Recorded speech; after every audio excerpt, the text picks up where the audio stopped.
My name is Marcus. Before I lay out the events of the winter that completely shattered my reality, I need to make one thing clear to you.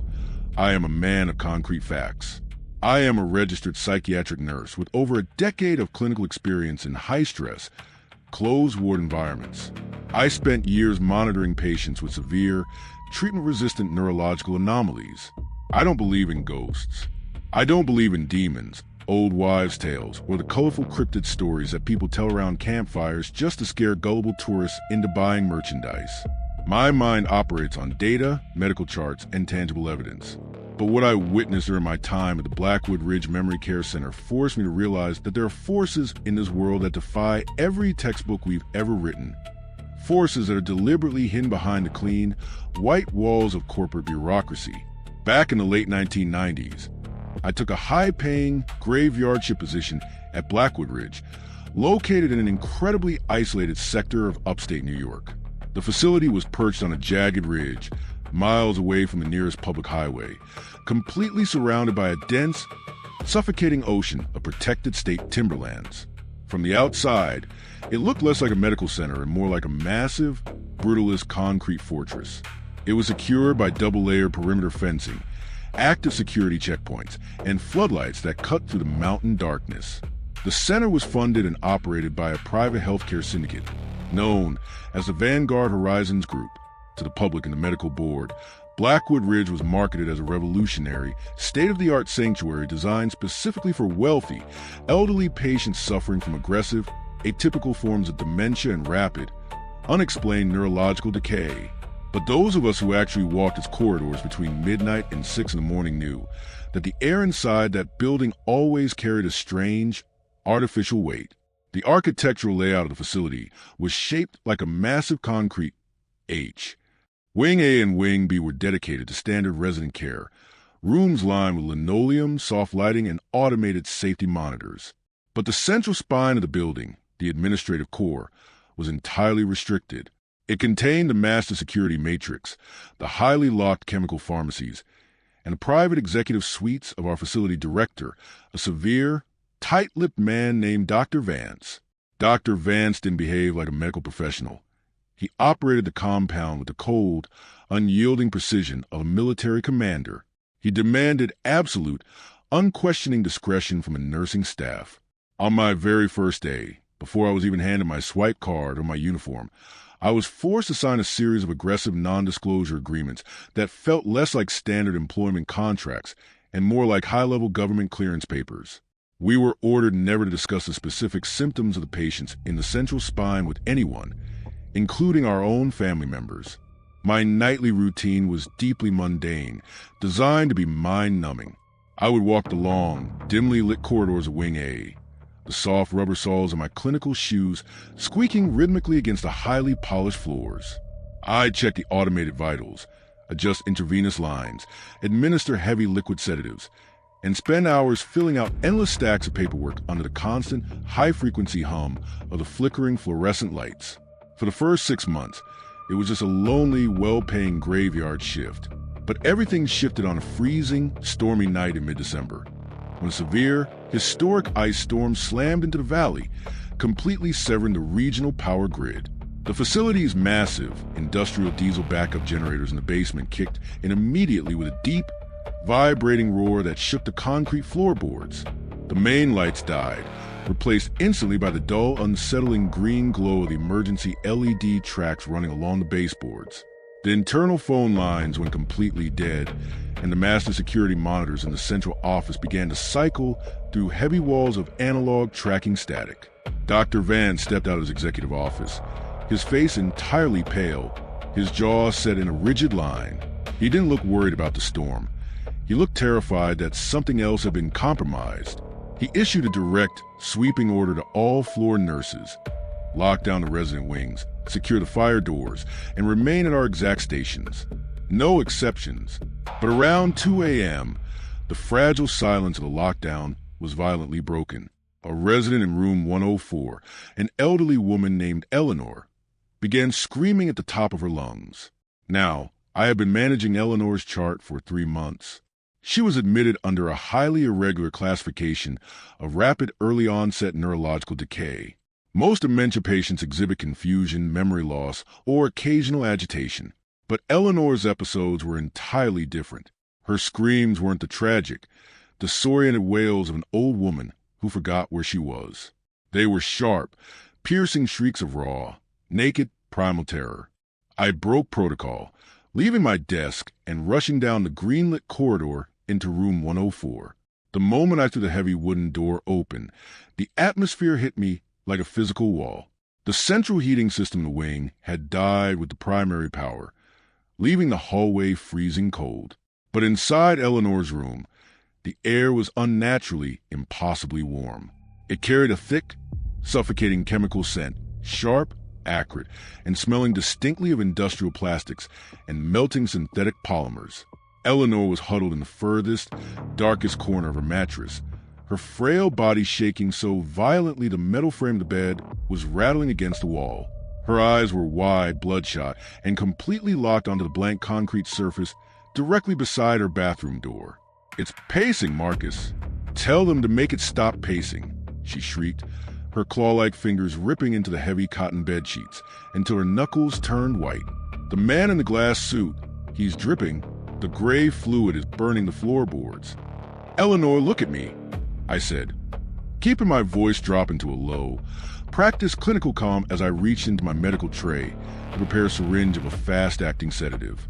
There's no one in the room. It's just Marcus. The ice storm knocked the power out, and the emergency lights are casting strange shadows on the wall. You're entirely safe. "No, don't you lie to me," she screamed, her voice cracking into a horrific, desperate register. "He's not a shadow. He's translucent. I can see the trees right through his shoulders. He smells like the burning grid. They brought him down from the valley, Marcus.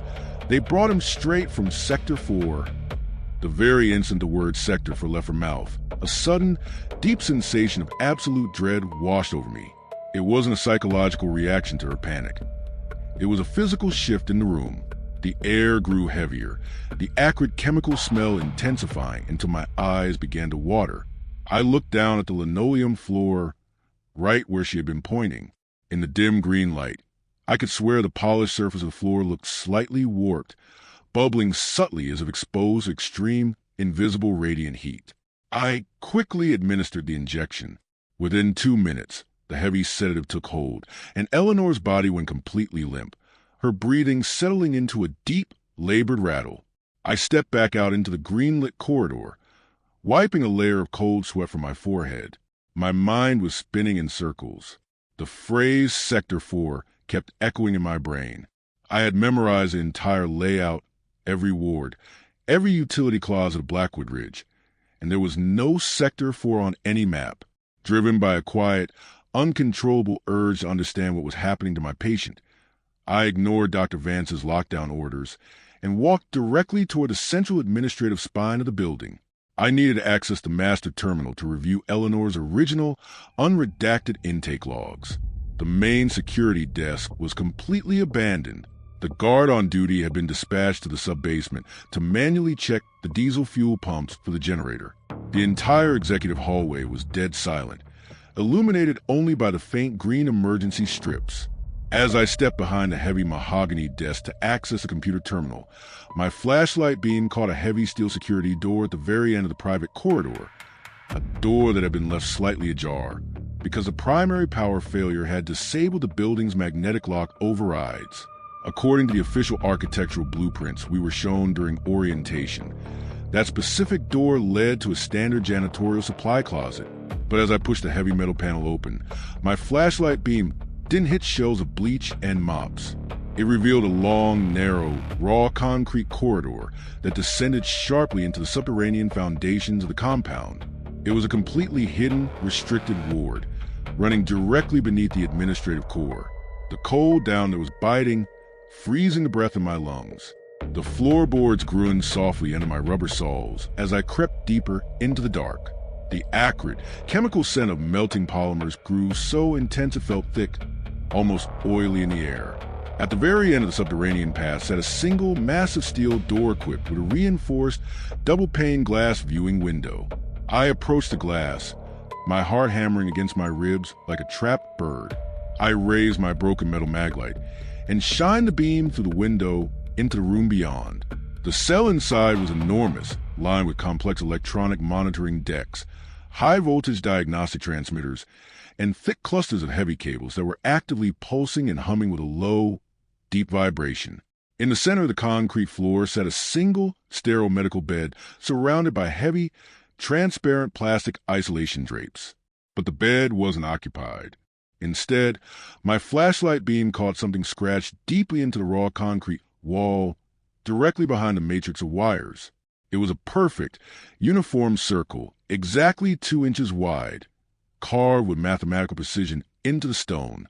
And leaning against a baseboard right underneath that carved circle was a thick, healthy pine tree branch, its green needles perfectly fresh, vibrant, and dripping with sap, completely out of place in a sterile, hidden subterranean vault. Suddenly, the heavy steel door behind me let out a loud mechanical click. The automatic deadbolts engaged on their own, locking me inside the dark corridor. Absolute panic hit my chest. I lunged backward, grabbing the heavy brass handle, twisting it violently, but it was completely dead. And that was the exact split second the digital clock on the monitoring terminal inside the viewing room began to glitch. The red LED digits didn't just flicker, they began rolling backward at an impossible speed. 2:24, 2:15, 2:08. It stopped dead, freezing the display, and a heavy, unnatural, suffocating silence dropped over the entire subterranean level. Through the reinforced viewing glass, the air inside the empty medical cell began to warp violently, rippling like a thermal heat wave rising off hot asphalt. A thick, localized cloud of gray chemical fog began to pour out of the high ceiling vents, settling heavily over the empty isolation bed. And within the center of that fog, a pale, green pulsating light bloomed from absolute nowhere.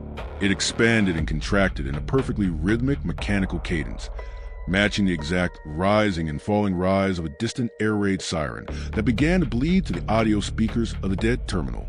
I stared into the green glow, paralyzed, my breath freezing on the glass. Out of the empty air directly above the bed, a tall, broad-shouldered humanoid form began to slowly materialize. It was see-through, entirely translucent, resembling a warped sheet of thick glass that bent and distorted the shapes of the electronic machinery behind it. It moved with a slow, terrifyingly fluid quality, its outline rippling to the fog like a digital cloaking matrix. As the entity slowly turned its faceless head toward the viewing window, I saw 3 distinct, glowing dots arranged in a perfect upward triangle pulsing brightly on its forehead. The entity stepped forward, pressing its translucent fingers against the interior of the glass window.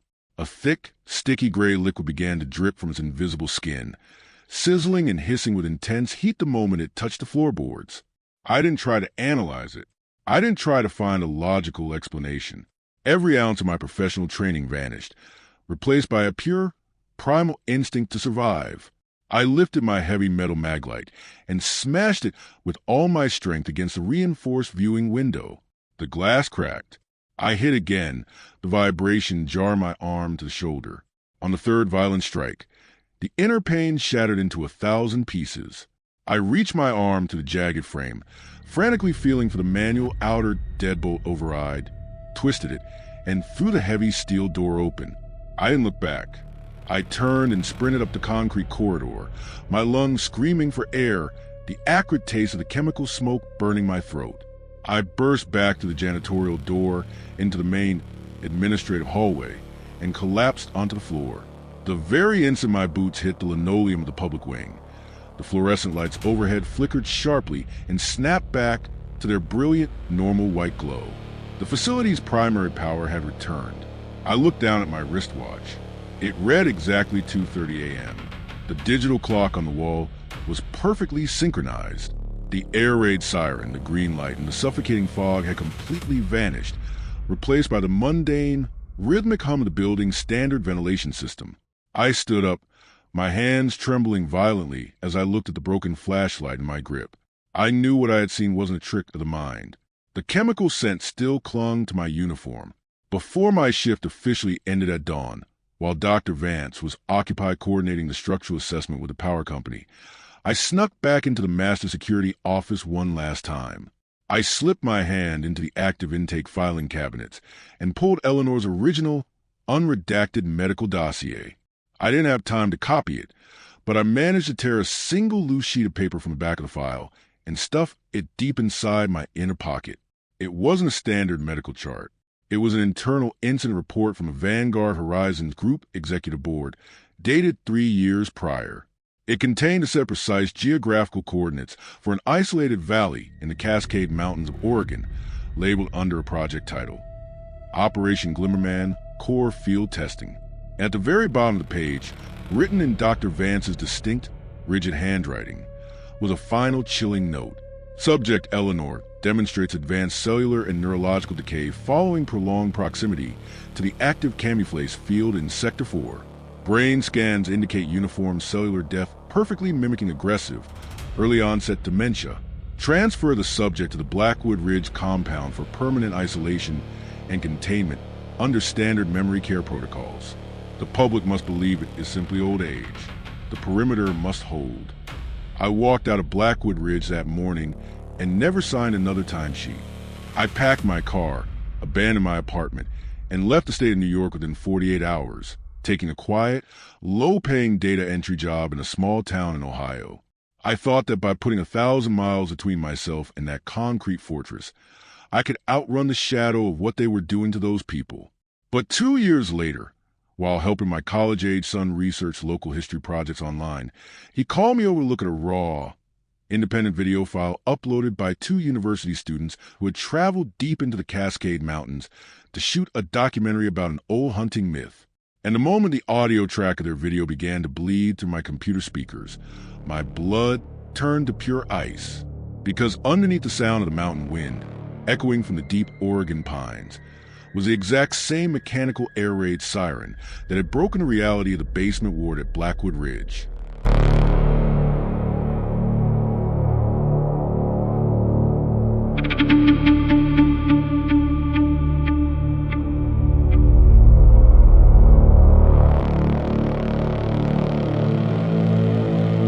My name is Ethan. If the terrifying experience my mother, Marcus, endured at that secure New York medical compound proved anything, it's that the system doesn't just build walls around its secrets. It builds entire wilderness perimeters. Back in the late autumn of 1999, I was a film student at Portland State University. My classmate Leo and I were completely obsessed with finding a senior thesis project that would set us apart from the rest of our class. We didn't want to shoot another mundane indie drama or a cookie-cutter avant-garde film about city life. We wanted something raw. We wanted to tap into the deep, dark, unspoken folklore of the Pacific Northwest. If you spent any significant time in Oregon, you know that the dense, endless timberlands of the Cascade Mountains hold an iron grip on the public's imagination. People whisper about things out there in the old-growth forest. They talk about hikers who vanish off the trails without leaving a single footprint behind. And they cover up their fear by blaming it on the ultimate regional myth, Bigfoot. But Leo and I weren't interested in a generic, sensationalized monster hunt. Our angle was entirely investigative. We wanted to document the human cost of the obsession. Specifically, we wanted to track down a notorious, reclusive former wilderness guide named Silas Vance. Silas had once been a highly respected search and rescue tracker, but according to local rumor, he had completely lost his mind after an unexplained incident in a remote valley deep within the national forest. The local sheriff's department openly treated him as a dangerous, paranoid vagrant, putting out official warnings telling tourists and logging crews to stay far away from his territory. But the fringe online shortwave radio forums whispered a completely different story. They claimed Silas didn't believe in a mythical ape at all. They claimed he had actual definitive proof of a massive, systemic anomaly operating in the woods. What Leo and I didn't know at the time was that the stolen, unredacted corporate incident report my mother had hidden inside an old journal in our living room was the missing key. The document bore the logo of the Vanguard Horizons Group, and when I finally cross-referenced precise geographical coordinates stamped at the bottom of that page with a detailed topographic map of the Cascades, they aligned perfectly with the exact isolated valley where Silas Vance had built his hidden cabin. To a pair of ambitious, naive 20-something filmmakers, It felt like an incredible stroke of luck. It felt like the ultimate story that would launch our careers. We borrowed a beat-up, rusting station wagon from Leo's uncle, packed 2 high-end consumer camcorders, 3 heavy aluminum tripods, a dozen blank tapes, a cold weather tent, and hit the highway heading east into the mountains. By the time our car passed the final logging checkpoint flanking the outer perimeter of the National Forest, the weather decided to turn ugly. A massive, freezing low-pressure system had stalled directly over the mountain range, burying the entire valley in an incredibly dense, unnatural gray fog. It wasn't a normal atmospheric mist. It was thick, heavy, and carried a strange, faintly metallic weight to it that seemed to completely deaden the sound of our car engine. The deeper we drove into the old-growth pines, the more the world felt entirely dead. The vibrant greens of the forest turned into a monotonous, washed-out charcoal gray. The logging road eventually degenerated into a rough, muddy tractor trail, forcing us to park the station wagon in a hidden ditch and hike the final 3 miles on foot. We carried our heavy gear through the deep drifts of early winter snow, the biting wind freezing the sweat on our faces. The silence in that forest was absolute, almost claustrophobic. There were no birds chirping in the canopy, no small game rustling in the frozen brush. There was only the rhythmic, icy crunch of our own heavy boots breaking through the crust of the snow. Around 3:30 p.m., just as the dim mountain daylight began to fade into a perpetual twilight, we finally spotted the cabin. It was a crude, defensive, single-story structure built from massive, dark pine logs, sitting in a narrow clearing right at the base of a vertical, jagged ridgeline. The architectural choices were deeply unsettling. The small windows weren't just shuttered. They were heavily reinforced with welded iron bars, and the entire outer perimeter of the clearing was surrounded by a complex web of thin tripwires connected to small tin bells hanging from the low branches. Before Leo, or I could even call out into the mist, the heavy wooden front door swung open with sharp creak, and Silas Vance stepped onto the porch. He looked exactly like a man who had been utterly consumed by his own paranoia. He wore a tattered flannel shirt, heavy leather boots caked in frozen mud, and carried an old, weathered 12-gauge pump shotgun cradled firmly in his arms. His face was weathered, his long gray hair tangled, and his bloodshot eyes darted frantically between Leo and me as if he were expecting a tactical ambush. "You shouldn't be here," Silas barked, his voice raw, gravelly, and tight with aggression. "Turn right around and get back to the state highway before the handlers shift the grid for the night." "Silas, my name is Ethan," I said, slowly raising my bare hands in the air to show I wasn't a threat, while Leo carefully kept his handheld camera rolling at hip height. "We spoke on the shortwave frequency last month. We're the film students from Portland. We don't want to cause any trouble. We just want to talk to you about the history of this valley. We want to hear your side of the story." Silas stared at us through gray fog for a long, agonizing minute, the barrel of his shotgun remaining leveled toward my chest. His gaze lingered heavily on the red, recording LED of Leo's camcorder. Finally, he let out a bitter, dry laugh, lowered the weapon slightly, and gestured sharply for us to step inside. "If you boys want to record the truth, you better make sure your batteries are full, because they're already tuning the perimeter frequency tonight." The interior of the cabin was a chaotic shrine to systematic madness. The wooden walls weren't decorated with hunting trophies. They were completely papered over with complex topographical maps, handwritten mathematical equations tracking atmospheric density, and dozens of meticulous sketches of perfect 2-inch wide circles. But the most prominent, terrifying thing in the room was a massive military-grade shortwave radio matrix humming loudly on a metal desk in the corner. Its green digital display lights cast a dull, sickly glow across the rough log walls, pulsing in a low, rhythmic pattern. We sat down at a heavy wooden table, the air inside smelling faintly of wood smoke, stale coffee, and that same sharp, acrid chemical polymer odor that my mother had described in her psychiatric notes from New York. Silas leaned forward, his hands trembling slightly as he set the shotgun down on the map-covered table. He didn't talk about a giant, ape-like cryptid roaming the deep woods. He laughed bitterly at the very concept of Bigfoot. "The myth is a security blanket, Ethan," Silas whispered, his bloodshot eyes locking onto mine. "The timber syndicates, the energy corporations, the government, they love the Bigfoot stories. They actively feed them to the media and the tourist boards. If the public thinks the thousands of people who disappear in these national forests are just being carried off by a mythical creature, nobody asks the real questions. Nobody looks for the corporate footprint. Nobody investigates the men in the dark suits. What men? Silas? Who is funding this? Leo asked, adjusting the manual focus ring on his lens to capture the details of the maps on the wall. The Vanguard Horizons Group, Silas said, his voice dropping to a low, intensest that sent a chill straight down my spine. They didn't build a retreat here. They built a subterranean research hub directly beneath the bedrock of this valley. They spent the last 20 years developing a high-frequency camouflage field, a weaponized environmental parameter designed to bend light, distort spatial coordinates, and render solid matter entirely invisible. They call it the Glimmerman perimeter, and they use the local towns, the isolated hikers, the transients David tracked in Maryland.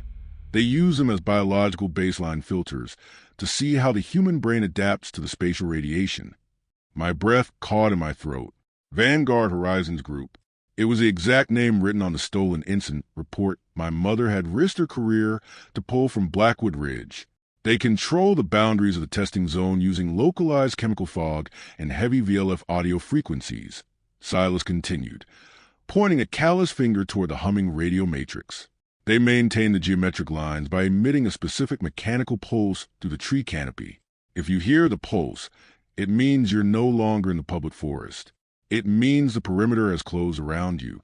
The very instant the words left his mouth, a sudden, sharp spike of violent analog static blared to the cabin's shortwave speakers.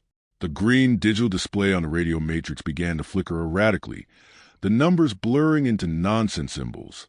And then, a sound bled through the static that made every single hair on my body stand dead straight. It was a low, rhythmic, mechanical wailing, rising and falling in a terrifying, agonizing cadence.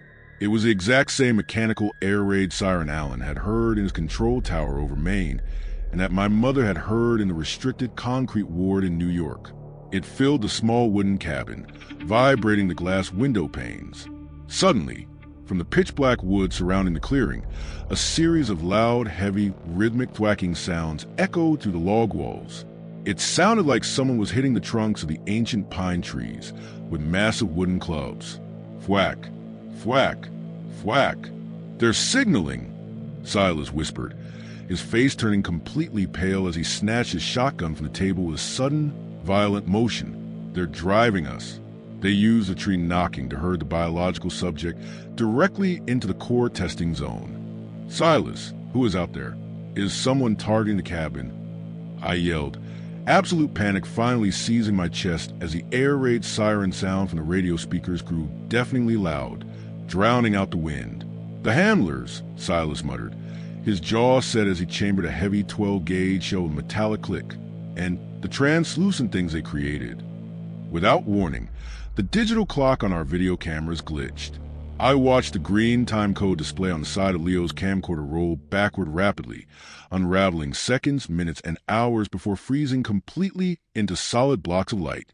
The secondary power inside the cabin plunged into darkness as the oil lamps on the table inexplicably died, leaving the room illuminated only by a sudden, pale green light pulsating through the reinforced iron bars of the heavy windows. A heavy, mechanical banging began to shake the wooden walls of the cabin, a low, rhythmic thudding that sounded like heavy sheets of structural metal being slammed repeatedly against exterior logs. Run, Silas screamed, using the butt of his shotgun to kick open a hidden wooden trapdoor in the floorboards directly behind his desk. The drainage flume beneath the foundation leads down to the Valley Creek. Get to the sanctuary pool. Whatever you do, do not look back at the trees. Before Leo and I could even gather our tripods or our equipment bags, the heavy wooden front door of the cabin was violently torn completely off its steel hinges with sickening, deafening screech of splintering timber. But there was no one standing on the porch. There was no physical attacker. There was only a thick, swirling, localized cloud of gray chemical fog, carrying that sharp, unmistakable scent of melting polymers and burning electronics.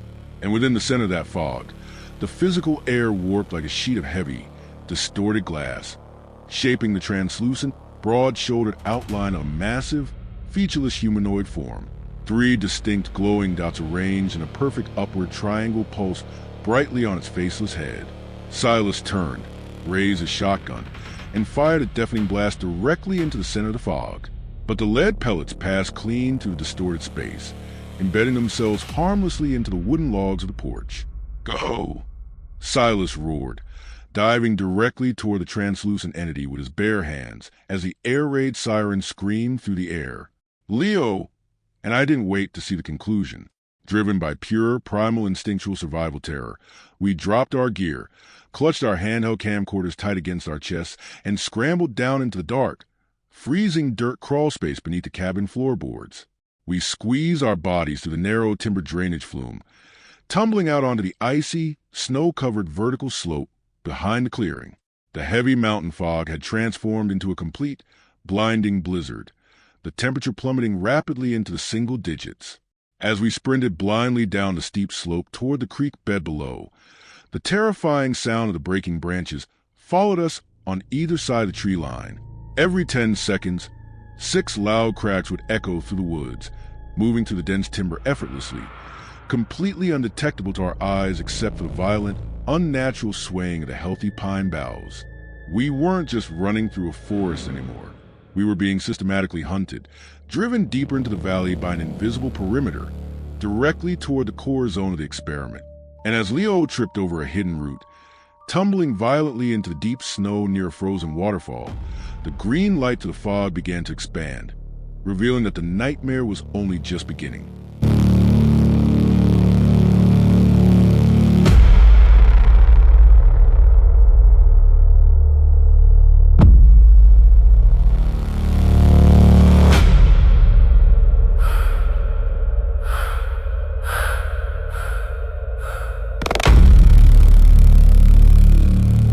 My name is Leo.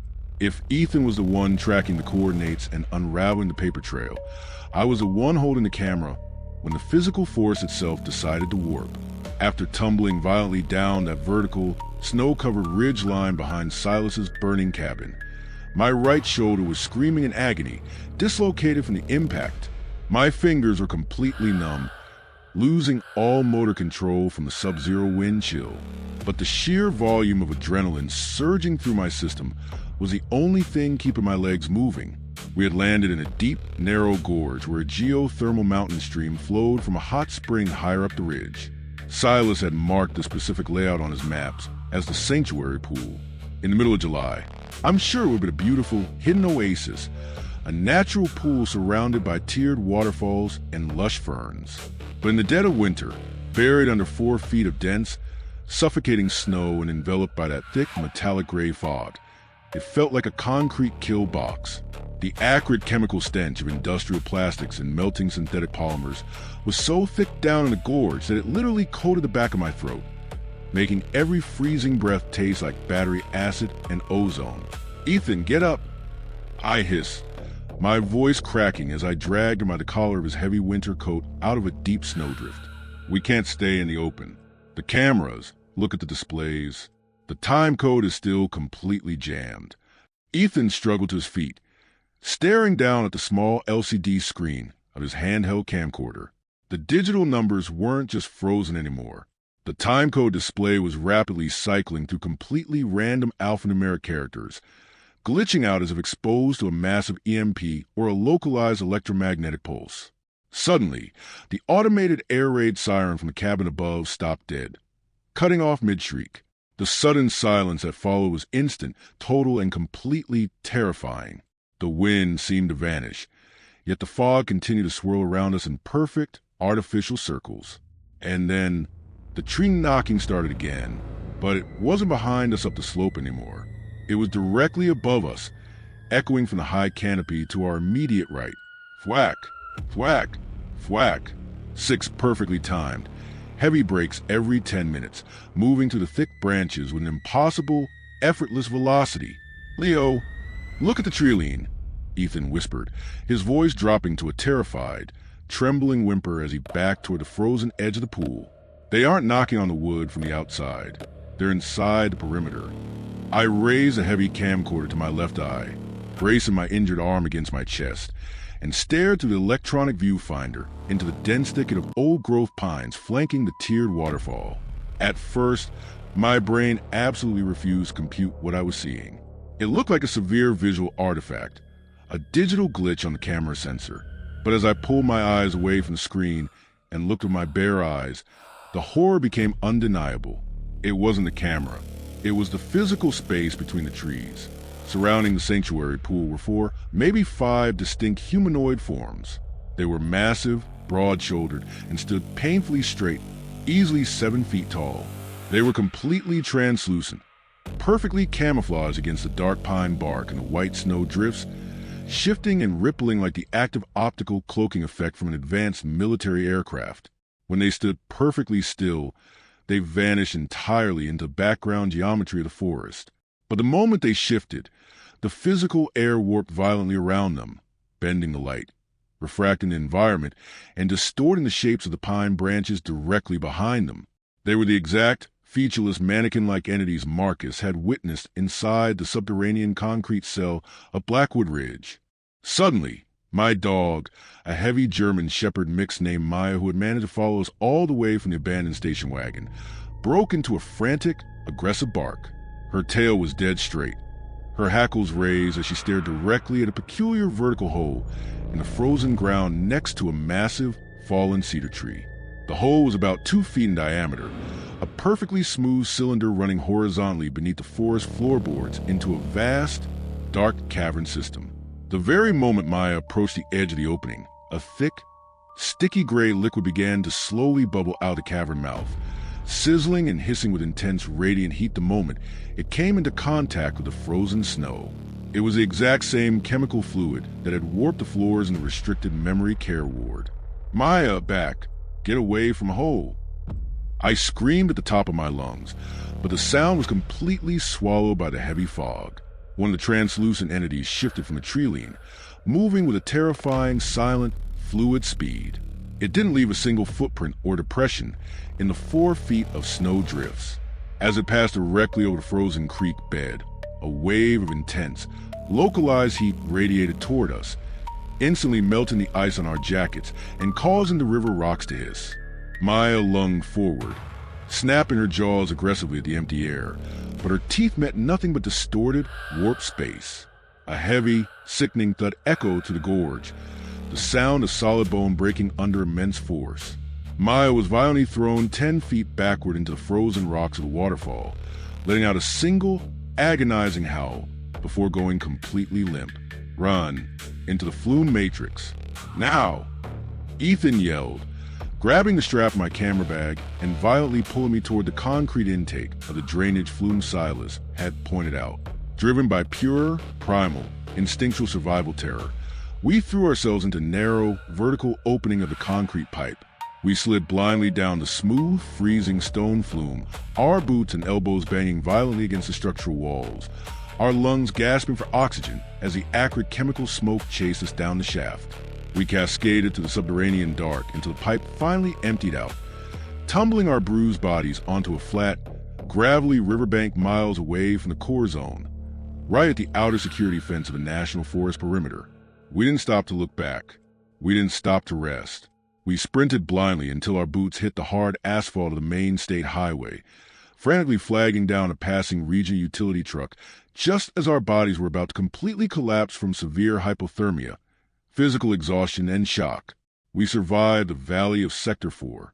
We kept our lives, and by some miracle, we managed to keep the raw, scrambled VHS tapes tucked securely inside our heavy winter jackets.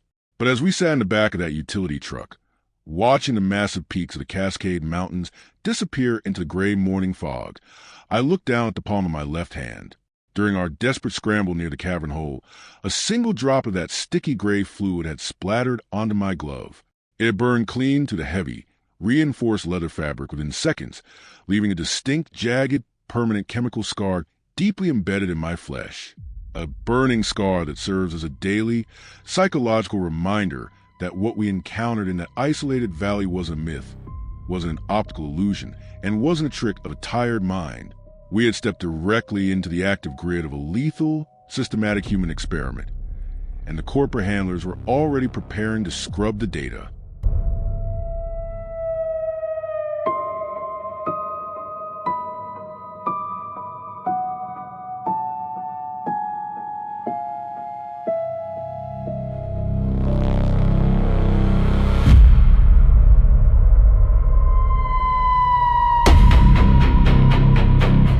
When Ethan and I finally stumbled past the intake counter of that sterile, fluorescent-lit regional trooper precinct, we genuinely believed the hardest part of our lives was behind us. We had survived the freezing drop of the canyon. We had escaped the perimeter of Sector 4. We had the physical evidence of the permanent melting chemical burns caked onto the leather of my left glove, and most importantly, we were still holding the master camcorder cassettes. We naively believed that once we brought these tapes back to our university professors, or to the investigative desks of the major news networks in Portland, the pristine corporate facade of the Vanguard Horizons Group would come crashing down in front of a federal grand jury. But we were only 20-something film students, and we still possess an incredibly idealistic, sheltered view of how structural power operates in this country. We didn't understand that the most dangerous weapon the syndicate possessed wasn't the active camouflage field running to the Cascade timberlands. It was their absolute, unrestricted capacity to completely scrub human beings from the historical record. The suppression didn't begin with an overt display of force. It began with an eerie, coordinated silence. 2 days after our return to our off-campus apartment, while Ethan and I were preparing to log the tapes into university's linear editing suites, our place was entered. We weren't robbed in the traditional sense of the word. Our televisions, our optical disc players, our cache, and our laptops were left entirely untouched. But our reinforced media cabinet had been systematically cleaned out. Every single blank tape, our field diaries, our production logs, and the original master camcorder cassettes containing the scrambled time codes and the translucent visual artifacts had vanished without a single trace of forced entry. The very next morning, the nightmare took a deeply personal turn. Ethan received a frantic, hyperventilating long-distance call from his mother, Marcus.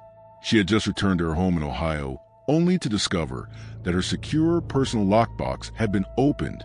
The stolen, unredacted corporate incident report she had risked her entire career to pull from the archives of Blackwood Ridge. The file detailing Eleanor's cell scans and the coordinates of the Glimmerman perimeter had been confiscated. Within 48 hours of that phone call, 2 plainclothes men wearing dark, tailored suits intercepted Ethan and me right outside the university library. They didn't draw weapons.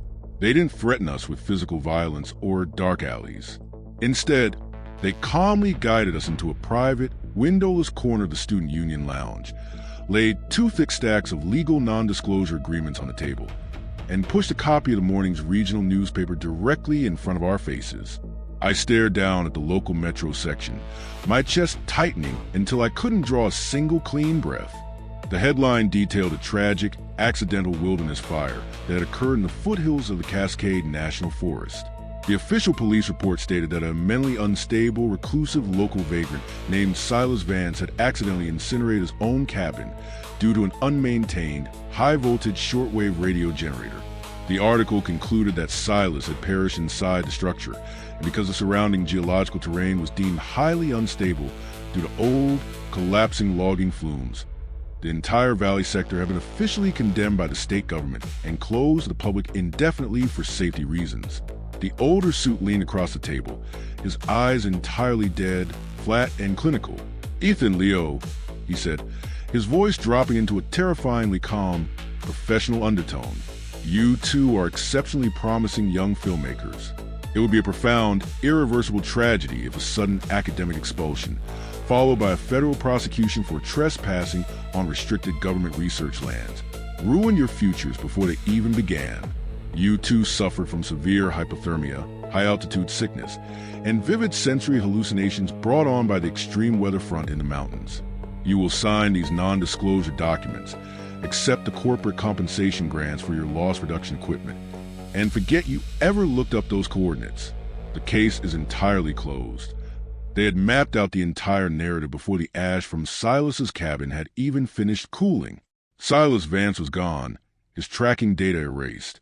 The Blackwood Ridge Memory Care Center in upstate New York quietly shuttered its operation 6 months later, transferring its patients to various faceless, state-run clinics across the country, completely blending them back into the standard healthcare system where their cell decay could be chalked up to natural aging. The public was successfully conditioned to believe that the thousands of people who disappeared in the national forest were simply the tragic casualties of amateur hikers getting lost in the wild. We signed the papers. We had no choice. We were two broke college kids facing an invisible multi-billion-dollar wall of corporate and executive power.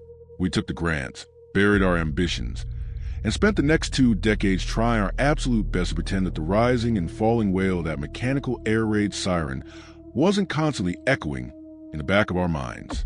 But you cannot truly bury a shadow once it's been exposed to the light. The truth doesn't sprint. It runs a silent, unyielding marathon. Decades passed, and Ethan and I grew into middle-aged men, moving far away from the Pacific Northwest and burying ourselves in mundane database management jobs in the Midwest. The breakthrough didn't happen until early 2026. Through an encrypted, decentralized archiving network dedicated to cross-referencing unexplained missing persons reports, Ethan and I stumbled across a massive, 3-part leaked document compiled by 2 older men named Alan and David. One was a former night shift air traffic controller from the coast of Maine. The other was an ex-master control operator from a small public access TV station in western Maryland. As we read through their combined first-hand accounts, the missing pieces of our own nightmare finally locked into place with a horrifying, absolute clarity. Alan had accidentally intercepted the raw electromagnetic frequencies of the prototype tests back in the 70s.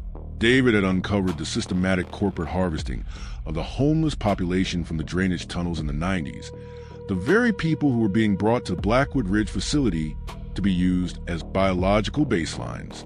And Ethan and I had stumbled directly into the active field testing zone in the Cascades, where the Vanguard Horizons group was validating the weaponized operational parameters of their camouflage grid. The dementia my mother had treated in New York wasn't a natural disease. It was a direct, catastrophic result of prolonged neurological radiation caused by the Glimmerman active camouflage field. The technology bent light by violently manipulating the space-time coordinates around the target, which is why the digital clocks rolled backward, why the camcorder timecode scrambled, and why the human brain completely unraveled after exposure. The 2-inch circles scratched into the concrete walls and the vertical trees planted in the subterranean drainage tunnels weren't occult markings. They were physical geometric calibration points used by the handlers to tune the translucent entity's camouflage matrix. We are all older men now, scattered across different states, but we are no longer keeping quiet. The non-disclosure agreements we sign carry no weight against the moral obligation we have to the public. The reason we are combining our stories into this one comprehensive archive is because the framework is still completely operational. Every single year, the national parks report thousands of unexplainable disappearances under the missing 411 parameters. Healthy individuals who vanish without a trace near cave networks and water sources, often leaving behind no tracks, even in dense mud or snow. The authorities will always tell the public a comfortable lie. They will blame the wildlife, the weather, or the mental instability of the victims. This final part of the warning isn't meant to scare you. It's meant to keep you alive. If you ever find yourself driving or hiking through a remote wilderness sector, and you realize the natural sounds of the woods have suddenly dropped into a dead, suffocating silence, be alert. If you check your digital clock or your phone, and notice the time is glitching backward, while a heavy, acrid chemical fog that smells of melting plastic begins to roll down from the ridge, do not stop to take photos. And if, underneath the quiet rustle of the pines, you hear a sharp, rhythmic tree-knocking sound echoing above you in the canopy, followed by the distant, mechanical wail of a fading air raid siren, slam your foot on the gas, run toward the nearest populated area, and pray to whatever universe you believe in that you can break through the perimeter boundaries before the green light starts to pulse. Because out there in the isolated valleys, the experiment is still entirely active. The translucent mannequins are still pacing through the trees, dripping the gray fire that burns the earth. And the corporate architects, they are always looking for new subjects to drag into the static. Stay safe out there, friends, and never stop speaking the truth, no matter how loud the silence tries to get.